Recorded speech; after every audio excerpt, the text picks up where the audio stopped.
Y'all, we're now moving to our speaker, number 3.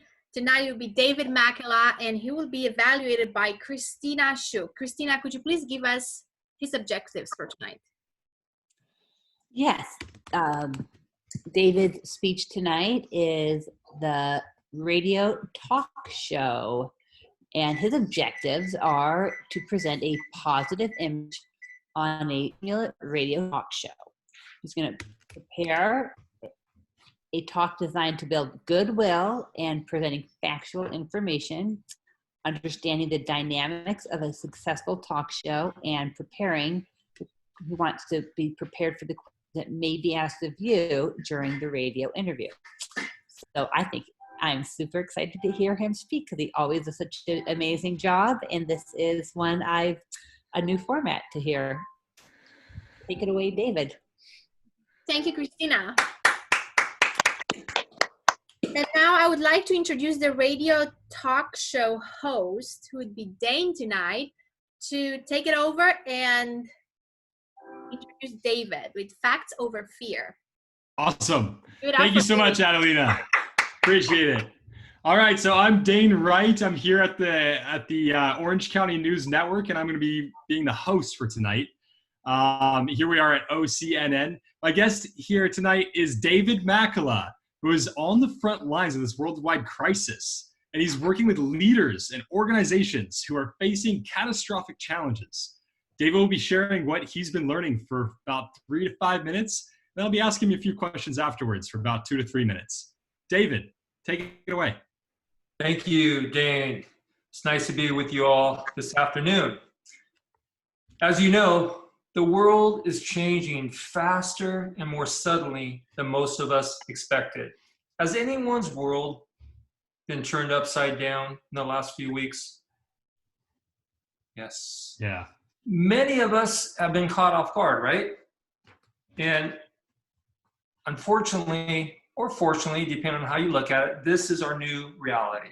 What I want to talk to you about is how to overcome your fears by focusing on the facts, and share with you what I've been hearing on the front lines of some leaders in many industries, the healthcare industry, doctors, nurses, hotel owners, education, and churches.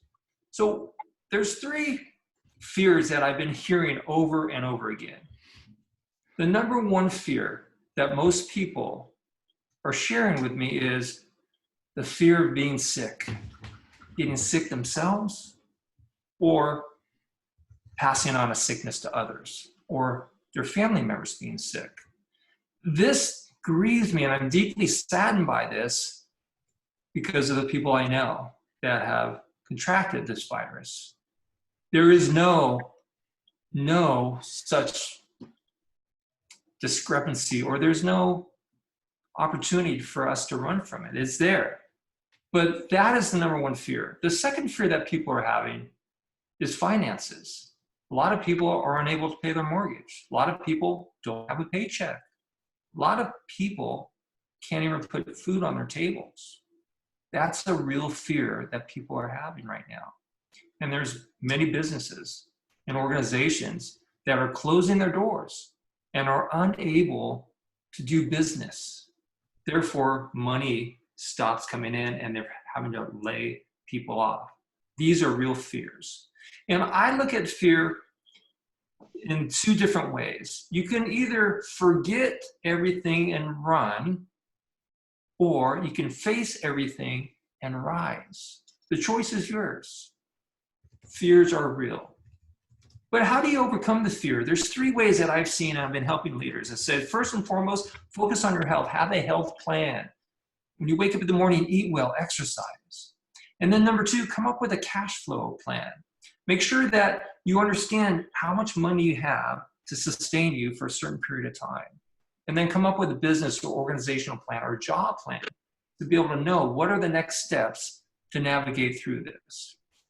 I believe that today, that it's not a time for panic, it's a time to be prepared. So how do you be prepared? Well, let's look at the facts. This virus has broken all barriers. It does not discriminate. 90% of Americans have been ordered to stay at home. But here's the good news. People are coming together and they're lonely, isolated, and bored. And people are taking time to care for one another, unlike any other time in history. There's house parties, there's family gatherings, all of this done online. So I'm encouraging you to focus on the facts. Be informed, yes, but don't be consumed with the news. Schedule time, maybe once, twice, no more than 3 times a day, just to be informed.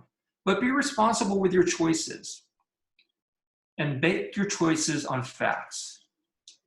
I had a friend that I've been meeting with on a weekly basis, face-to-face, and we've been realizing that's probably not a good idea to continue to meet face-to-face. So we took the facts and we realized we probably should not and we will not be meeting face-to-face.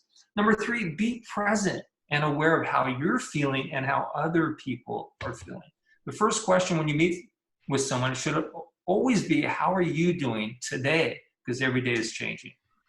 So here's my main point in all of this. Everything starts with you and everything ends with you, but it's not about you. When you wake up in the morning, your attitude starts and sets the day.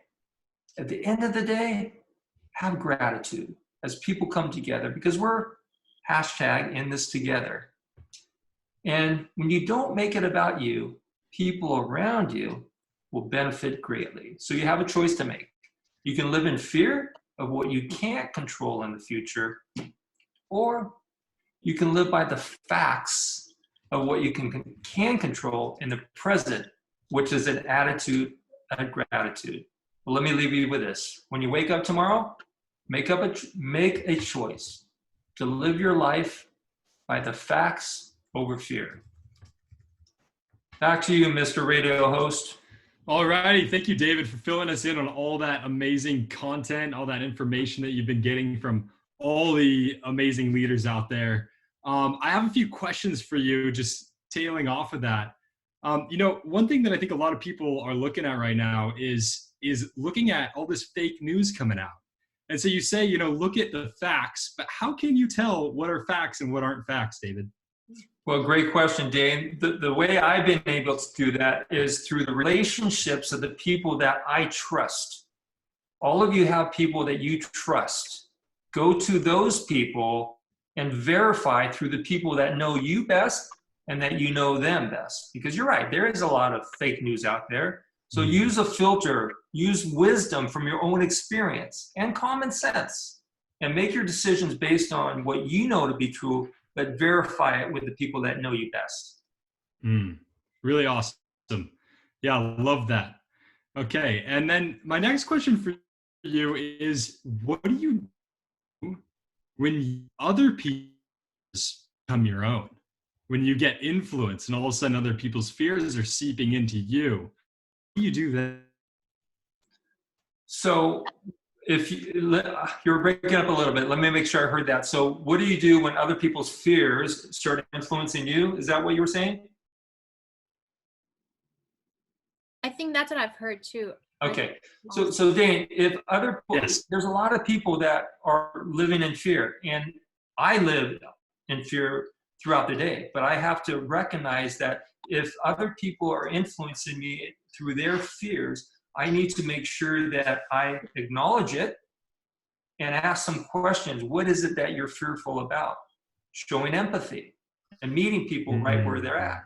And then when that fear starts to creep in, self-awareness, acknowledge that the fear is there, and then turn to people you know that are rising above it. Because we all are going on this wild roller coaster ride of fear and no fear, fear and no fear. And the best part is to try and find an even keel of living from the facts and not living a fear-based life. So self-awareness, empathy, and then also making that decision based on the facts to live without fear. Awesome. Love hearing that, David. And can you hear me? Yeah. Yes, you're breaking up a little bit. Go ahead again. Okay. Of more course, question. the Wi-Fi goes out. Okay. Last question. So fear is a known motivator of people. Do you think that it's good in times like these for people to have fear, to motivate them to not go see friends and family, not go to parties, not do all these things? Is fear good in this situation? Can it be good? I think fear is really good if you step into it and acknowledge it for what it's teaching you in that moment. If you run from it, I don't think fear is good. I think when you run away from fear and act as if it doesn't exist, then it will send you into a place of isolation and making decisions based upon the fear of loss, the fear of being sick. So I think if you look at fear, the way I see it is step into, acknowledge it, and then also bring people around. Because right now, people want to connect with each other that are going to give you feedback, give you insight to be able to walk through that fear. So yes, fear is good if you step into it. Awesome. Thank you so much, David. Well, I am Dane Wright, and I'm signing out here for OCNN. Thank you all for listening. Thank you, Dane. Thank you, Dane. Thank you for David and Dane. Announcement of Toastmasters, please take 1 minute and give feedback and send it to David, please.